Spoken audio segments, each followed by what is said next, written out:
let's get started.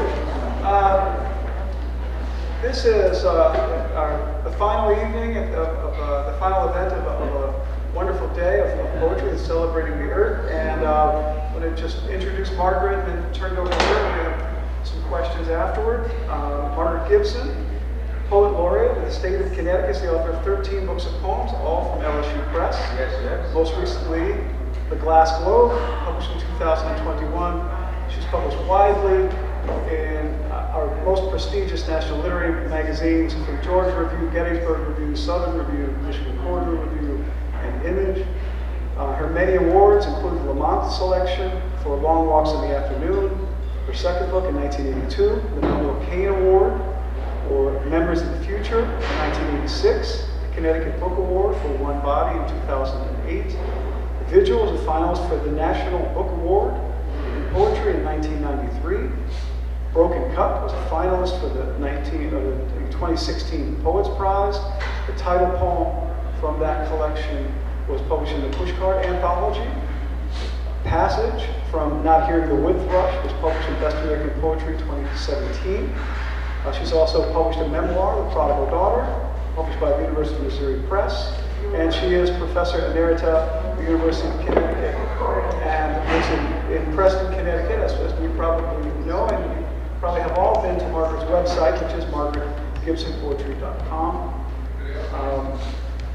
As state poet laureate, Margaret Gibson was awarded an Academy of American Poets grant intended to both support her poetry and allow her to fund various poetry projects from May 2020 to May 2021. And as poet laureate, her social focus was poetry and the environment during the climate crisis. And she funded videos of Connecticut poets reading their poems about the environment in natural settings and poetry green cafes. And we all know that Margaret edited, contributed to, and wrote the introduction for the important anthology Waking Up to the Earth, Connecticut Poets at a Time of Global Climate Crisis, published March 4th, 2021. And then she scheduled and participated in many readings to celebrate it. Readings that I hope will continue, because there's so many terrific poems and poets in that anthology that deserve wide audiences. As anyone on Margaret's email list knows, she sponsored so many terrific events during COVID. In addition to her steadfast commitment to calling attention to our environmental crisis through readings and special events, she hosted other important events such as I'm losing track, is it 2 weeks, but it was April 9th, the Festival at the Allen Museum in New London, The Power of Words, a celebration of Black poets in Connecticut. She's crisscrossed the state during her time as poet laureate, virtually and actually giving readings in venues ranging from Sunken Garden to the Mystic Arts Cafe, to libraries, cultural centers, in the comfort of her own living room on Zoom and WebEx. Furthermore, and you know this if you've been doing your own Zoom readings, Margaret sat in on so many other people's readings, there to show support, offer words of encouragement of writers at all levels of experience.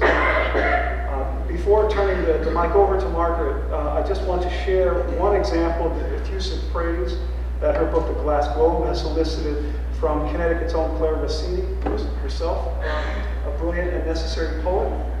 About The Glass Globe, Claire said this: "This is an elegiac collection, yes, but The Glass Globe shows us where loss can lead. There are astonishing poems here on the nature of nature, on the revelatory labor of gardening, the Jungian shadow of our age, climate change.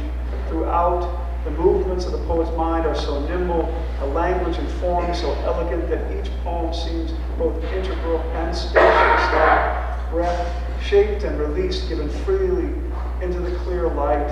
I don't know of a poet who has written more beautifully of what it means to deeply know and then lose a beloved, whether a person or this one earth, this only, like all powerful literature, The Glass Globe is a book for all time, but particularly our own." And as a segue to Margaret, Margaret, you've been a tireless force for poetry. I heard your work, the rigor and challenge and bravery and vulnerability and vast intellect displayed in your work precedes your work as poet laureate. And you put so much energy into making a difference in all of our lives and so many people's lives who are interested in poetry in this state. And I keep going back to during COVID, lucky you. You found a way to keep it going and keep us all involved and connecting so many people through this very lonely time. And I was wondering,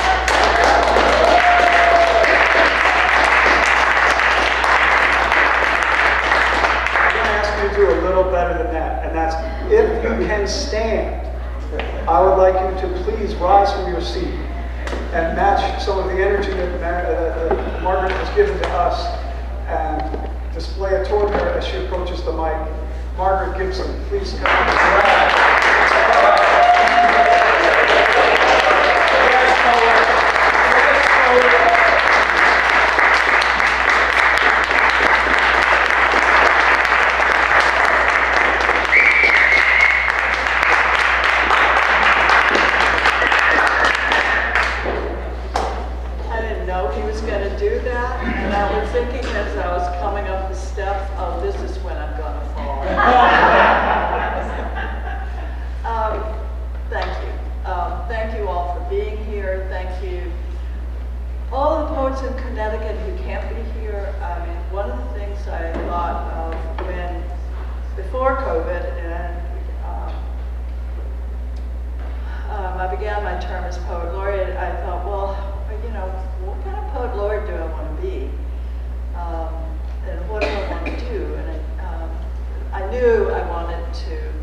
So I would like to salute you back and all the poets who are in the anthology and those who are not but have supported it and supported me. Today was my idea of a real big thank you. And I came to Joe Tamburillo with the idea for this day. And I mean, it's like a dream. You have an idea and you say to someone, I would like to do and I would like to invite. And he said, we could do that. And the Connecticut Literary Festival and Real Artways just jumped on this. And with no money, because my grant is out, the poets agreed to come and to be with each other and to read. And so for me, I feel like, okay, I did what I came to do. Because here you all are connected, and all of us more connected, and I'm just really, really, really grateful that that's happened. So shout out to Joe Tam and to Real Artways, please.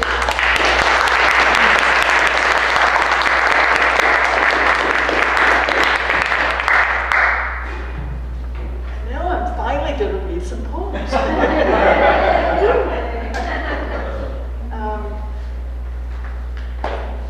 Unlike David Leff, I don't write poems often that have epigraphs because I had a student who would say very knowledgeably and solemnly, and the epitaph to this poem. And I decided, no, I know I'm gonna, now that I've heard that once, I'm gonna do it. I'm going to read a quiet poem to start. It's in the Glass Globe. It's called Solving for the Root.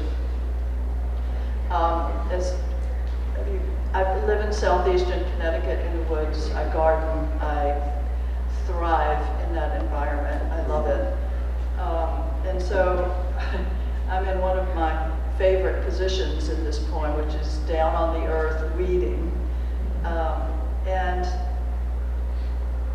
Teresa of Avila is, rather Hildegard de Bingen is mentioned in this poem, but every time I just did it, I think, okay, Hildegard de Bingen said this, but it should have been Teresa de Avila. It's my favorite saint.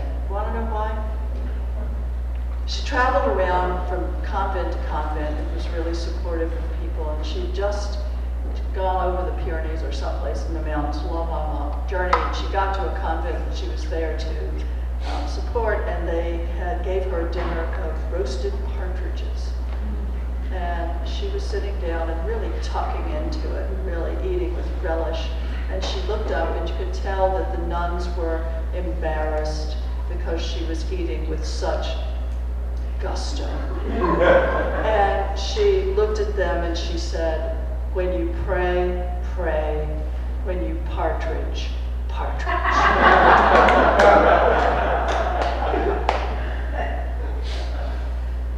Solving for the root. Weeding as I am now, words occur. Equation, elegance. No boundaries between what wanders into the mind and the wild onions in the periwinkle, the ferns in the lilies. Who's at home here? I awoke this morning wanting to solve for the root of the infinite and have settled for the notion that the wild garden of the world is its own mute and unknowable statement, as is Chartres, as is a trilobite, as is the seed syllable, ruby-throated, nearly audible in the wing whir of the hummingbird that chances by. An interpreted world is not a home, said Hildegard de Bingen, who spent lifetimes, moment by moment, in a silence and tangible mystery that goes deeper in and further than mathematical proof or lyric inference might suggest. She had her prayer beads, I, this kneeling mat, this trowel.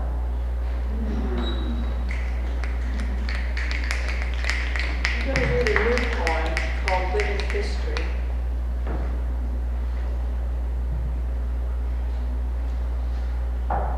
Which will tell you more about where I live and how I live. Someone today, I don't know, in the panel talked about how sometimes you just get so angry. And there's a part of this poem in which I let it rip. And you won't hear that. But I hope it is finally a hopeful poem.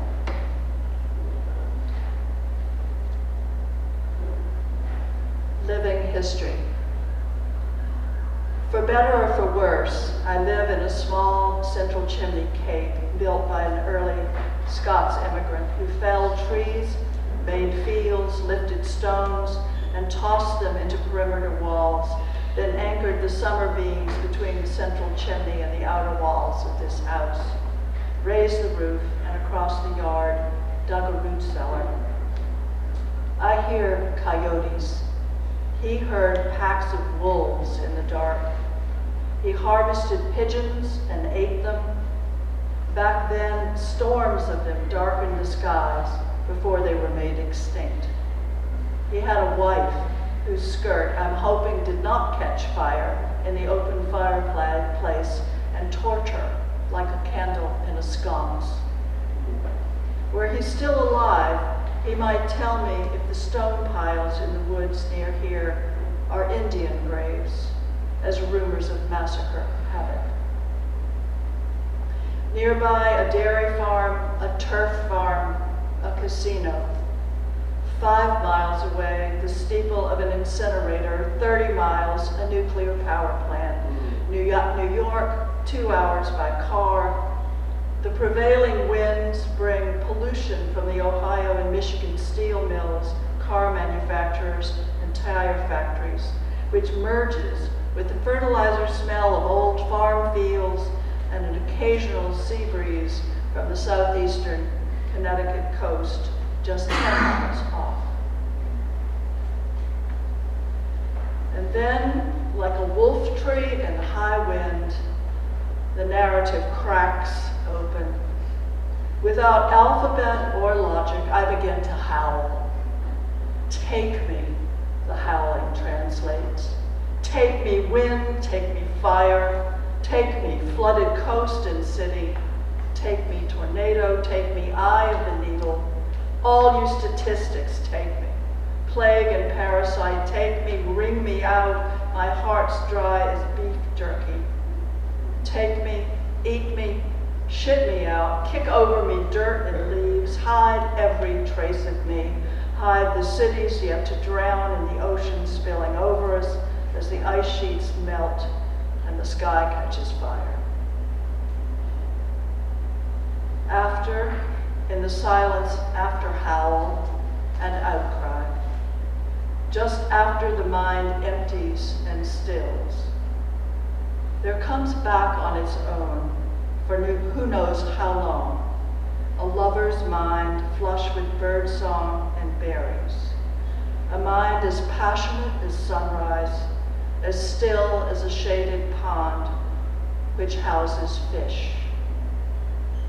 Ah, my dear, it whispers. And I can't describe the tone of that voice, an ache that adds to regret and reprimand, compassion.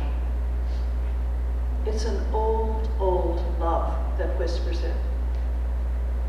Old love looks at death and ruin, takes a hard look, and begins to remember long-legged birds, blue dragonflies, wild iris in the spillway of the pond. It remembers the cry of a kingfisher, it remembers rain and the taste of rain on skin. Old love heals itself and begins again. For better or for worse, this house was more than once abandoned. The first farmer moved west, also the second.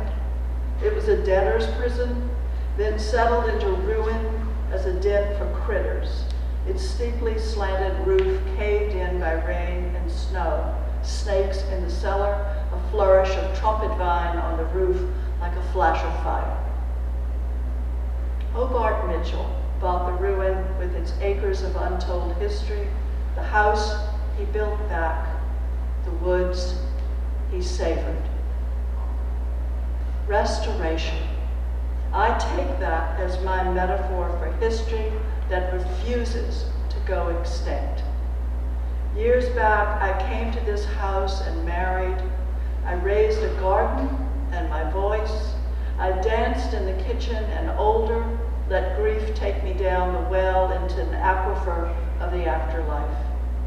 And I'm still here in a new life and happy. Moments ago, hearing beyond the buffer of these woods a rumble of distant traffic, then the traffic noise broken by a nearby coyote's howls of hunger and duress. I called back, a high-pitched yip or two, and a howl that translates, I'm here and I hear you. I do. More than a ritual, that howl of mine. It's history, living history, and a vow.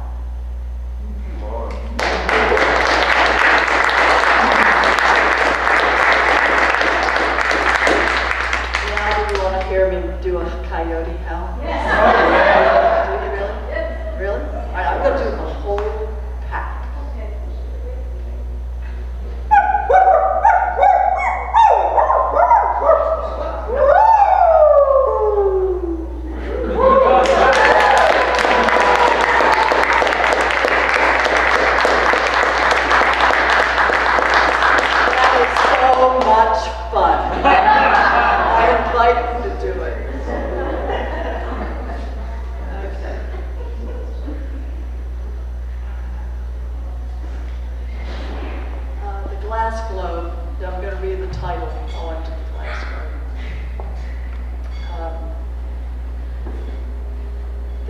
glass globe in question sits on a table in a house in front of windows, and so the glass globe's about this big.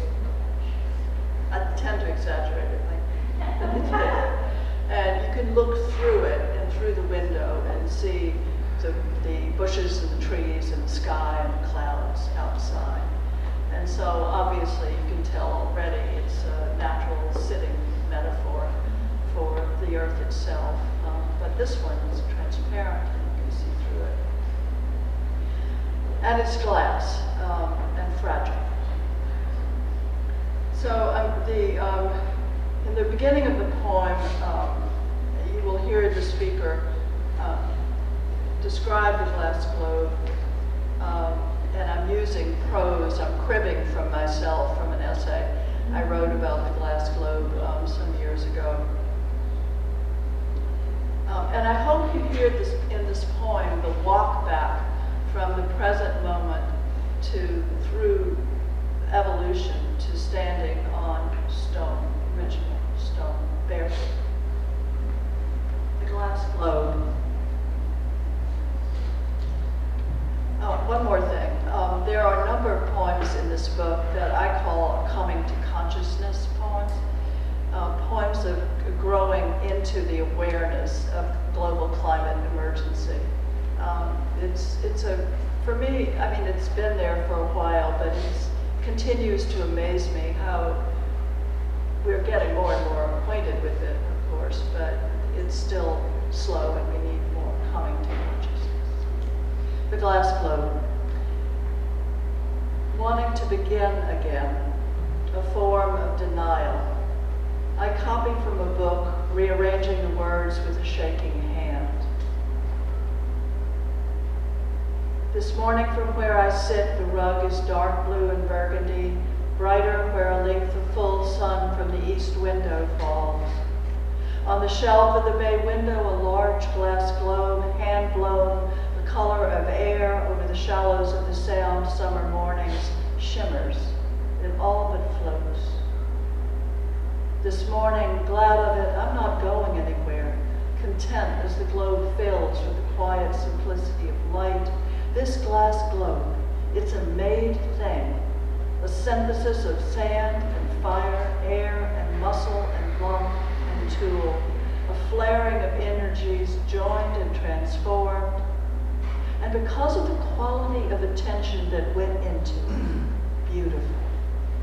And it rests in a precarious place. I have to move it as I open the windows. I shift it when I dust.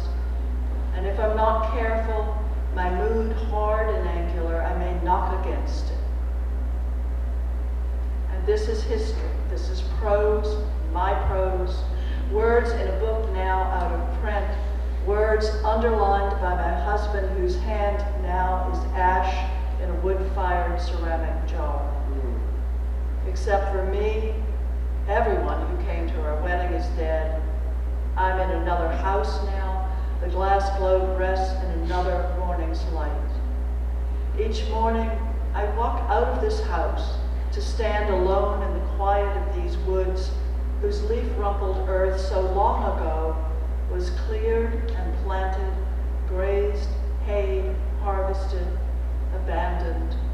Before that, scraped clean by the sharp edge of the glacier. Before that, marsh and sediment. Before that, shoal and sea depth. Before that, stone. When I take my shoes off, my bare feet touch granite that was here before leafy decay and wood's earth formed. Now I stand on it shaken. I've done it. The fault is mine. I remember a Chinese sage holding up a ceramic bowl smaller than the globe in my window, but beautiful. Therefore the same. Everything that partakes of beauty is the same. And this gentlest of sages smiled as he said, the bowl is already broken. And he meant literally that way. Love it crazed and cracked. Love it broken, because everything already is broken. was it moments ago? Dusting, I lifted the glass globe, and when, even gently, I set it down, it cracked. Despite generations of care and abuse, it cracked. Now 2 fault lines rising from the base nearly to the lip, and here's the crazy miracle. It holds. It still holds. But do the math, estimate probability, run the numbers, then stand here bare feet on raw granite, from which a whispered certainty, we're done for, rises razor thin through flesh and bone, then lodges a splinter of glass in my throat.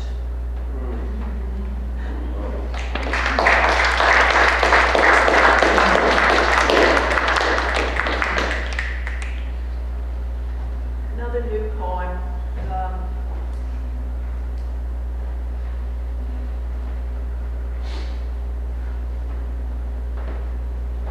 This one is called Once. And this poem got started when David Leff and I were with David Bibby at a, where were we? White's Memorial, recording poems, getting them videoed. And I was reading a poem of mine called One Body, in which there is a thunderstorm. And right in the middle of my standing there, in the middle of all these tall grasses, worried about ticks and losing my place and, dropping a line or whatever, I got to the part of the poem where the thunderstorm starts. And there was rain dropping on my book. It still splotched and popped and rained. There's thunder. And I thought, oh, no, and I'm done for. But later I thought, this is really wonderful. I have to write a poem about standing there with the thunderstorm. So the poem kind of took a long way down. This is also my way of integrating mind and body. And I used to do this when I was a kid. Well, you'll hear it. But this is a celebration of women who read books in trees. All right? So this poem is called Once. Did anybody here when you were a kid, or even now, secretly guilty as an adult, read books in trees? All right. Once there were women who read books in trees. I've heard it from their own lips, these stories, and I was one of them. I lay back in the wide branch of the dogwood tree, sun in the green leaves, a rain of petals on the grass beneath me. Once women washed in the watershed rainfall of streams that tumbled down mountains and into the plains below. I knew a woman who dug herself a well, another who raised rabbits, killed them clean, skinned them, as I might slip off a winter coat. Once there were women who worked fields in the hot sun, and afterwards, their work done, roamed the edges where field met forest, where at sundown the deer roused after dozing for hours in the chicory and Queen Anne's lace. I know one woman who spoke her poems aloud, standing at the edge of the field of tall grasses, so that the rabbits and mice and the red-tailed hawks could hear words on the wind. She tells how lightning took down an oak the way she'd take a lover. Once there were women who fed themselves on roots, who knew herbs and mushrooms, simples and cures. These days, if anyone thinks of these women at all, is dismiss them as primitive or pagan or savage. But I know how they held their bodies as they walked their just once on this earth, how they wept, how they laughed, how they loved. Once there were salmon, meadowlarks, herds of elk. Once farm, once forest, once field, once city, bridge, and tower. Once there were groves of oaks to pray in. Once words had roots that entered the deep earth as a lover might enter a woman. Once there were women who read books in trees.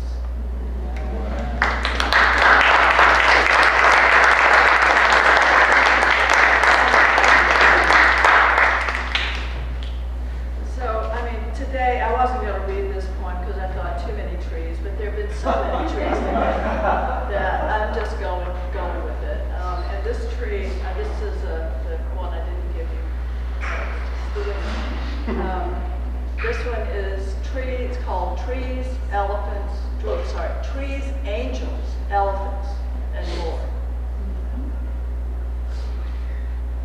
And it's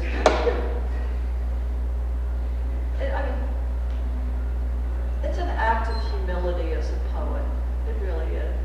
Because don't you just love words? Yeah. Don't you just love the sounds of them? And then you like fancy words and you like to get them there on the page and you're so proud of yourself when you get it right. Okay, just keep that in the back of your head. Trees, angels, elephants, and more. As a child, laugh if you like, I call the trees in my backyard green angels. Sun serene or storm tossed, they shimmered within a garden fence of blossoming five-petaled stars. So young, and even then I'd forgotten how to be simply with what is. Oh, and there's more. Words can do more than transform a tree into a celestial penthouse of nesting seraphim. They hung a man on a tree once, and he died on what actually wasn't a tree, but a tree transformed into an instrument of torture. What happens when a tree is just a tree? Just a tree. Its roots in the earth as deep as its crown is high, a billow in the wind from which a surge of songbirds lifts into morning light. And no matter what I see or say, the tree itself remains rooted, just where the map of the old myth said we'd find it, in the center of the world, Omphalos. That means center. Omphalos. The sound of which reminds me of the way elephants lumber, omphalosing along from one green oasis of trees to another, crossing the barren plains nakedly together, swinging their trunks from side to side, gently shaking the ground as they make for the next sweet, earth-colored waterhole. Quietly now, I omphalos along with them, having vowed to balance simplicity and verbal exuberance, the thing itself, and my feeling for it. Even though I confess I do want to sweep into my butterfly net of words the earth entire, all of it, whirling cells and constellations, roots and branches, tight bulbs and flowers, unfurling to feed all manner of winged things, even angels. Because, after all, the earth is not so different from ourselves, at home with plenitude, grieving as we do when there's loss, shaking itself awake in the morning, trying to live with trees, angels, elephants, and more. Ah, there's the culprit. More. Wanting more. And now, finally, I remember to tell you this. In last night's dream, I saw myself searching through mountains of rubble where the cities used to be, after the last of the latest never-ending wars. And great mind was floating once more over the ruined surface of the earth, looking up at the distant stars, then back down into the rubble and midden, a blue and white shell, all that remained whole. And so beautiful. I reached out to take it, to keep it, at the very least to furnish a word for it. As quiet now as I will ever be, this morning I open the door and walk out into the greening yard. Again, the trees are shining in the sun. Mist is rising from the pond, also from the roof of the house. And almost, it's enough.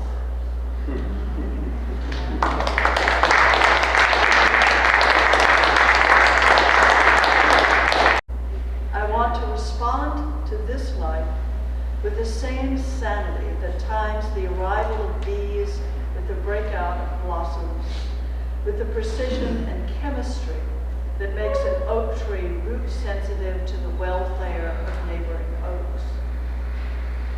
I want to live in the spirit of strict pleasure, a form of generosity that allows for an earthbound humanity.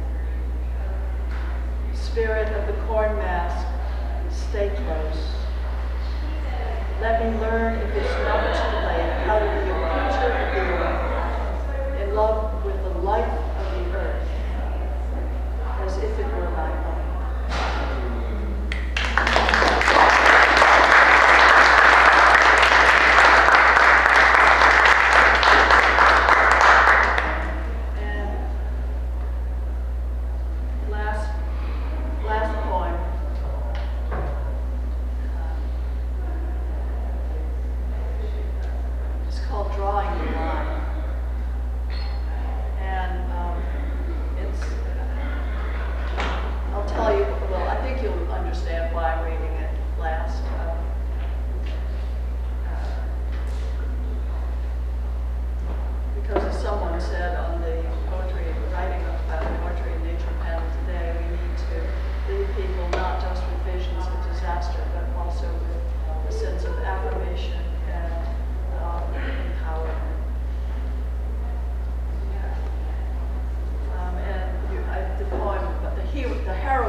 My generation has made inevitable.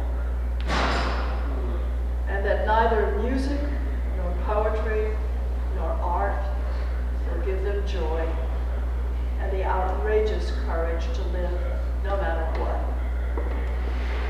I remember you, Anna Akhmatova, outside with other women in a line of prison visitors stamping your feet in the cold. Just another one of those suffering beneath Stalin's new tyranny. Asked by the woman next to you in the line, "Can you describe this?" You replied, "Yes, I can." And I love that yes. I hear it daily, only because you later wrote it down for anyone who would be left to read your poems in secret, community, or out in the open. How could you know? And I also sense what your poem does not describe, that imperceptible, that momentary hesitation, that pit of the stomach emptiness that precedes courage to commit language, break silence, risk death. And I want to tell my grandchildren how it's in that interval between the query and your reply that I feel your sharp intake of breath. Each day I take it into my body, savor it, and only gradually let it go, as if drawing an invisible line all the way to the horizon, where again you whisper, "Yes, I can." A kind of signature, that yes, a life's work entirely on the line. And because you could, I can claim my own fear and the courage to bear it, more than bear it. I can discover what joy may yet come unforeseen, saying yes.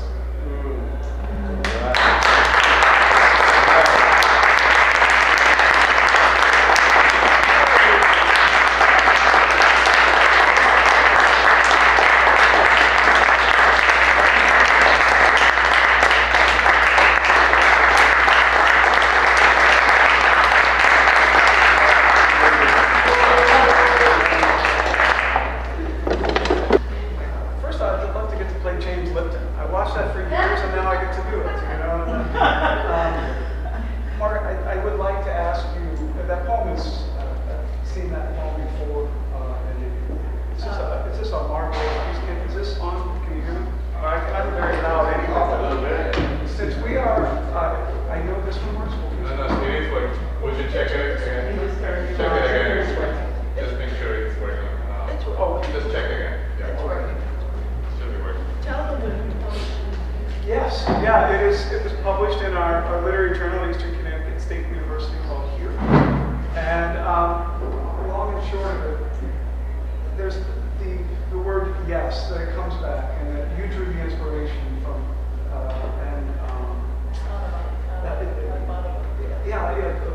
inspiration and permission to go forward. And then I'm reading The Glass Globe and two poems early in the book that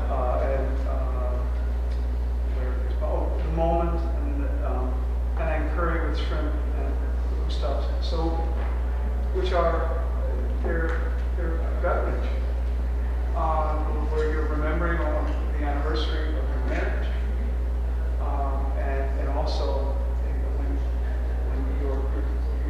it's not long after your husband's passing, and yet both of those poems ending on the word yes. And I read your poems, and we all read your poems, and you take us past the unsayable and find a way to say it, but yet at the end we are uplifted and buoyed, not taken down into the depths. But I don't really know if you can even speak to that, so I'll just put it through the question of just throw it to you of your relationship with the word yes. Well, I've gotten in a lot of trouble saying yes. That's a facetious, quick answer.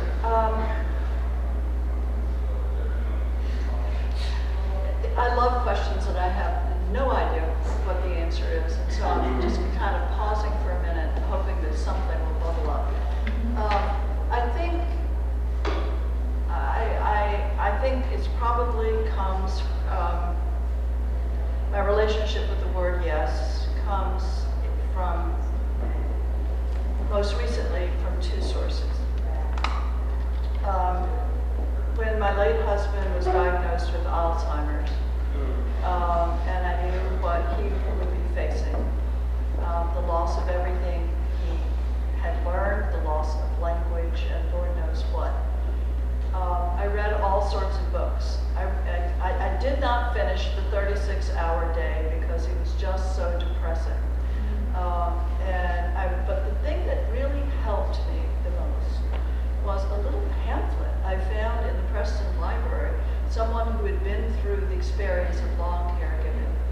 And the advice was create moments of joy, which I translate as saying yes. You say yes to the illness because you can't change it. You say yes to the pain because you can't change it.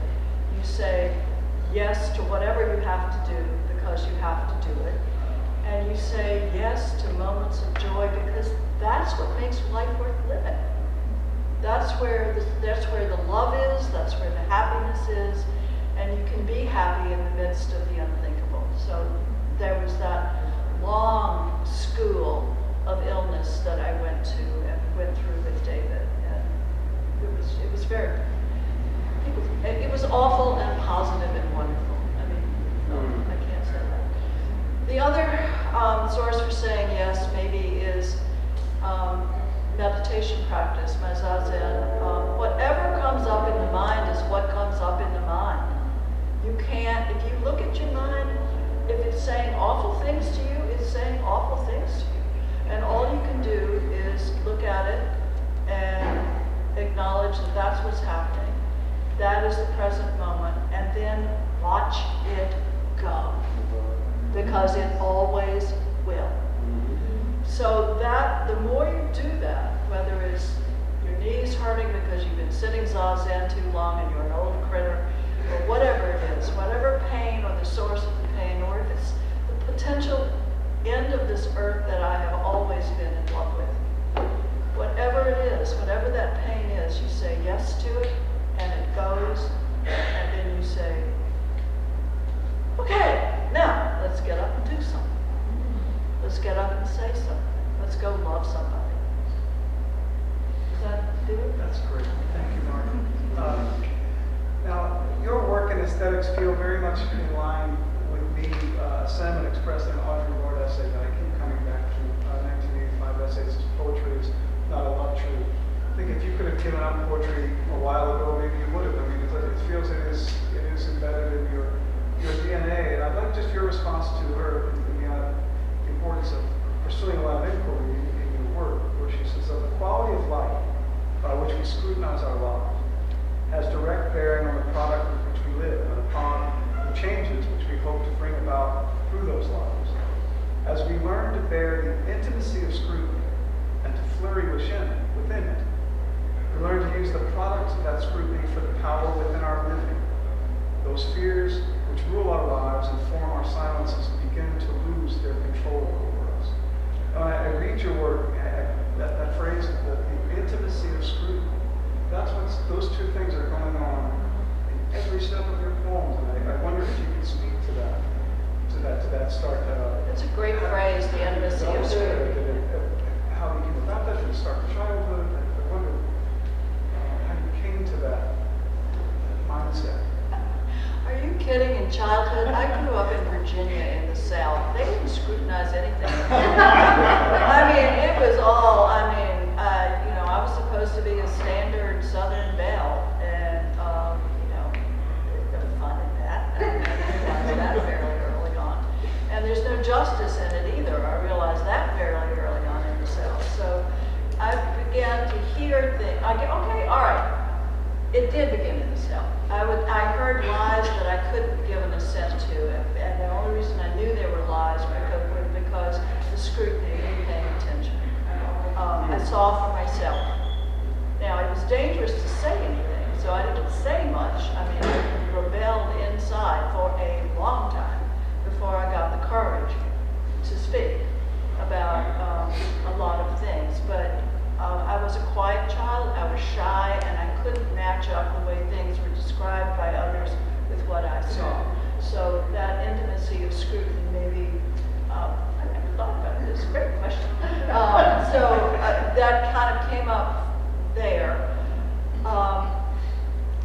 I think the intimacy of scrutiny, which is a great phrase, I probably am more comfortable with talking about concentration, paying attention, and intimate awareness that comes up from that. I don't, as someone who had received a lot of ideas from authorities growing up, writing saved my life, because you cannot write a poem with other people's ideas. I had to get rid of my ideas of what a poem was. I had to get rid of all sorts of received notions. And the only way I could do that was to write bad poems and be told they were bad. Okay, let's try again. And in the process also pay attention. I think there's a poem in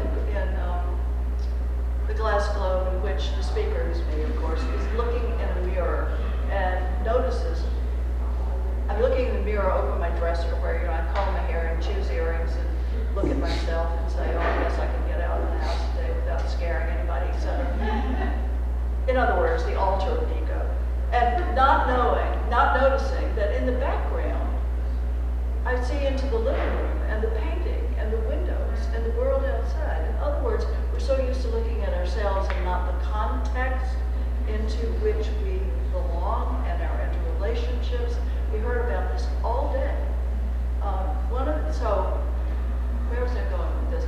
Part of coming to consciousness and awareness is, part of writing a good poem is not just looking at yourself, but looking at the context, looking at the world, looking at those interrelationships, and figuring out a way to get them into a poem. So when paying concentration and paying attention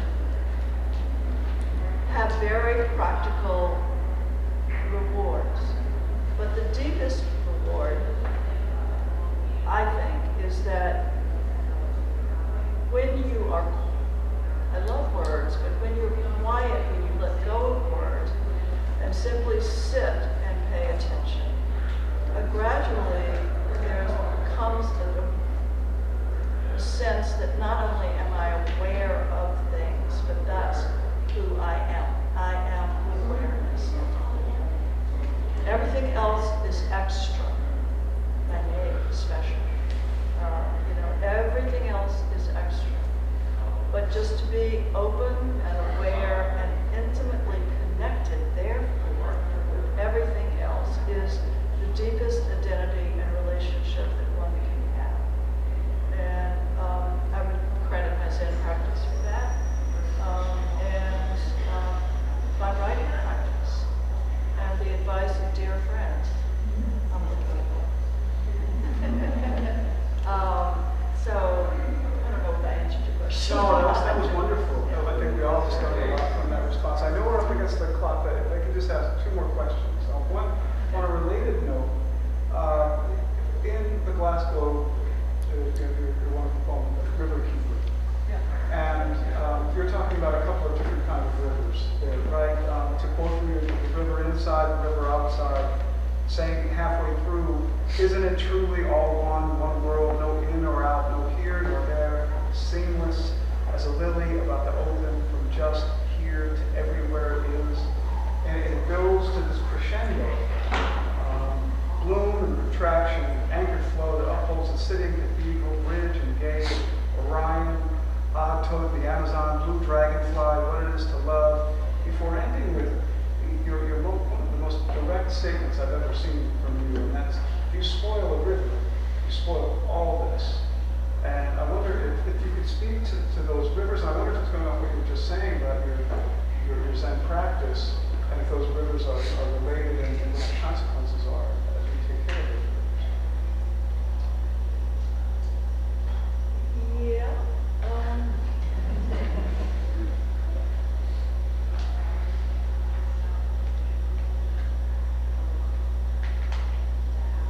We're so used to thinking of the world and everything else outside us, and then looking inside of our particular minds and thoughts and what we know, what we don't know. But we're very comfortable saying inner and outer, as if there's some sort of a separation. And when you're a teenager, you're really good at it, and nobody knows who I am inside. So, it starts there.